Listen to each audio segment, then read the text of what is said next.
കോഴിക്കോട് നഗരഹൃദയത്തിലെ ആളൊഴിഞ്ഞ പറമ്പിൽ ചെറു കഞ്ചാവ് തോട്ടം കണ്ടെത്തി. എക്സൈസ് നടത്തിയ പരിശോധനയിലാണ് പൂർണ്ണ വളർച്ചയെത്തിയ 17 കഞ്ചാവ് ചെടികൾ കണ്ടെത്തിയത്. അതിന്റെ ദൃശ്യങ്ങളാണ് പ്രേക്ഷകർ കാണുന്നത്. നിഖിൽ പ്രമേഷ് കോഴിക്കോട് നിന്ന് കഞ്ചാവ് ചെടികളുടെ കഥയുമായി വരുന്നു. അത് നഗരഹൃദയത്തിൽ ഇത്രയും വലിയ ലെവലിൽ ഈ കഞ്ചാവ് ചെടി വളർന്നിട്ടും ആരും അറിഞ്ഞില്ലല്ലോ നിഖിൽ, എന്തുപറ്റി?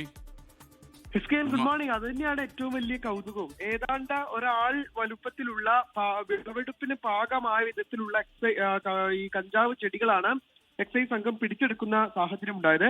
രഹസ്യ വിവരം ലഭിച്ചതിന്റെ അടിസ്ഥാനത്തിലാണ് എക്സൈസ് സംഘം ഈ സംഭവ സ്ഥലത്തെത്തി പരിശോധന നടത്തിയത്. അപ്പോഴാണ് കൃത്യമായ പരിചരണത്തോടു കൂടി നട്ടു വളർത്തിയ കഞ്ചാവ് ചെടികൾ കണ്ടെത്തിയത്. തുടർന്ന് എക്സൈസ് സംഘം ഈ കഞ്ചാവ് ചെടികൾ പിഴുതെടുത്ത് തുടർ നടപടികൾ ആരംഭിച്ചിട്ടുണ്ട്. ക്രിസ്തുമസ് അടുത്തതോടെ ഈ കോഴിക്കോട് എക്സൈസിന്റെ നേതൃത്വത്തിൽ വലിയ രീതിയിലുള്ള ഡ്രൈവുകൾ നടക്കുന്നുണ്ട്. ക്രിസ്മസ് ന്യൂ ഇയർ കണക്കിലെടുത്തുകൊണ്ട് ഇത്തരത്തിലുള്ള ലഹരി വ്യാപനം ഉണ്ടാകാനുള്ള സാധ്യതയുണ്ട് എന്ന് മനസ്സിലാക്കിക്കൊണ്ടുള്ള അവരുടെ പരിശോധനകൾ ഉണ്ടായിരുന്നു. ആ പരിശോധനയ്ക്കിടെയാണ് ഇത്തരത്തിൽ ഒരിടത്ത് ഇത്തരത്തിൽ കഞ്ചാവ് വളർത്തുന്നുണ്ട് എന്നുള്ള വിവരം ലഭിക്കുന്നത്.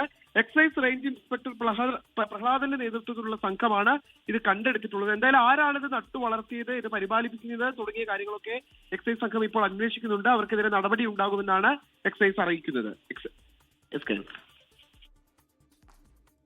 എന്തായാലും ഇത്രയും വളരുന്നത് വരെ ഇത് കാണാതെ പോയത് എന്താണ് എന്നാണ് നമ്മുടെ സംശയം.